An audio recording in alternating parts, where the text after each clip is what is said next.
नमस्कार बच्चों, आज के इस वीडियो में हम पल्स विड्थ मॉड्यूलेशन यानी पीडब्ल्यूएम इन्वर्टर का चर्चा करेंगे।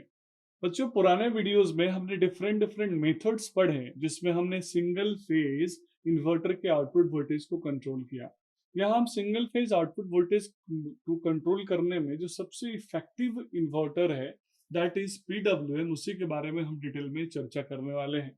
बच्चों, जो पीडब्ल्यूएम इन्वर्टर है ज्यादातर इंडस्ट्रीज में यूज हो रहा है और साथ में हम इसको डोमेस्टिक पर्पस में भी आज के टाइम में यूज कर रहे हैं। इंडस्ट्रीज में जब हम यूज करते हैं तो जैसे हमने पहले समझा था कि हम नॉर्मली हाई पावर रेटिंग के लिए, हाई पावर एप्लीकेशंस के लिए जब हम सिलिकॉन कंट्रोल रेक्टिफायर या थारिस्टर फैमिली के एलिमेंट्स को यूज करते हैं तो थोड़ा सा कॉस्ट बढ़ जाता है। अदरवाइज अगर हम इसको डोमेस्टिक पर्पस की बात करें तो डोमेस्टिक पर्पस में अगर हम मीडियम रेंज के इन्वर्ट यानी सॉलिड स्टेट डिवाइसेस को यूज कर रहे हैं, फुली कंट्रोल्ड रेटिंग के सॉलिड स्टेट डिवाइसेस को यूज करें तो शायद ओवरऑल जो कॉस्ट होगा उसका कम होगा। लेकिन फिर भी बच्चों, ये जो इन्वर्टर है पीडब्ल्यूएम इन्वर्टर है, ये बाकी अदर टाइप ऑफ इन्वर्टर जो है उनके कंपेरेटिवली ज्यादा फेमस है, ज्यादा इफेक्टिव है।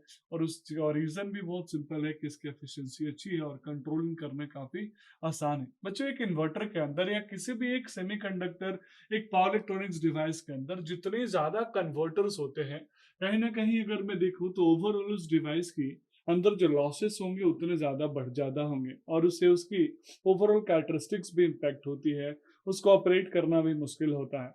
लेकिन पीडब्ल्यूएम इन्वर्टर के अंदर सबसे बड़ी खासियत ये रही कि इसके अंदर एडिशनल कंपोनेंट, एडिशनल कन्वर्टर्स की जरूरत नहीं है इसको कंट्रोल करने के लिए, इसको परफॉर्म करने के लिए। तो बच्चों, जो विड्थ होता है पल्स का, उसको मॉड्यूलेट करने के लिए सिर्फ एक ही काम करना होता है, वो होता है डिवाइस यानी सॉलिड स्टेट स्विच को ऑन ऑफ को मॉड्यूलेट करना, T on time, T of time को मॉड्यूलेट करना। तो इसी को ध्यान में रखते हुए हम पीडब्ल्यूएम के डिफरेंट डिफरेंट टेक्निक्स के बारे में चर्चा करेंगे। सबसे पहला और क्वाइट फेमस है that is called single pulse modulation. बच्चों, सिंगल पल्स मॉड्यूलेशन एक इफेक्टिव अप्रोच है, लेकिन इस सिंगल पल्स मॉड्यूलेशन के अपने कुछ लिमिटेशंस हैं और लिमिटेशंस आउटपुट वोल्टेज के फॉर्म में है। इसलिए हमने सिंगल के साथ साथ मल्टीपल का भी चर्चा किया, रिसर्च किया। तो हम जो सेकेंड टाइप है पीडब्ल्यूएम इन्वर्टर का टेक्निक का, वो है मल्टीपल पल्स मॉड्यूलेशन टेक्निक। अब सिंगल पल्स मॉड्यूलेशन हो गया, मल्टीपल पल्स मॉड्यूलेशन हो गया, तो अब यहाँ पे चर्चा करेंगे साइनसोइडल पल्स मॉड्यूलेशन टेक्निक की, जो कि अभी सबसे ज्यादा यूज हो रहा है। यानी पीडब्ल्यूएम इन्वर्टर के अंदर जो एक मेथड जो सबसे ज्यादा इफेक्टिव है that is called sinusoidal pulse modulation technique.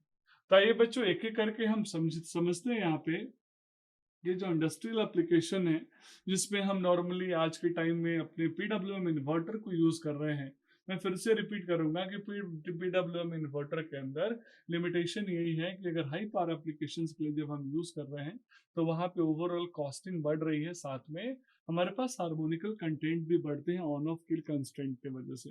लेकिन फिर भी ये मेथड, ये इन्वर्टर काफी इफेक्टिव है। तो आइए हम पीडब्ल्यूएम इन्वर्टर के कुछ लिमिटेशंस और उसके कंस्ट्रेंट्स के साथ साथ हम इसके डिफरेंट टाइप्स को समझते हैं, जिसमें हम सबसे पहले समझेंगे single pulse modulation inverter. That's all about this video. Thank you.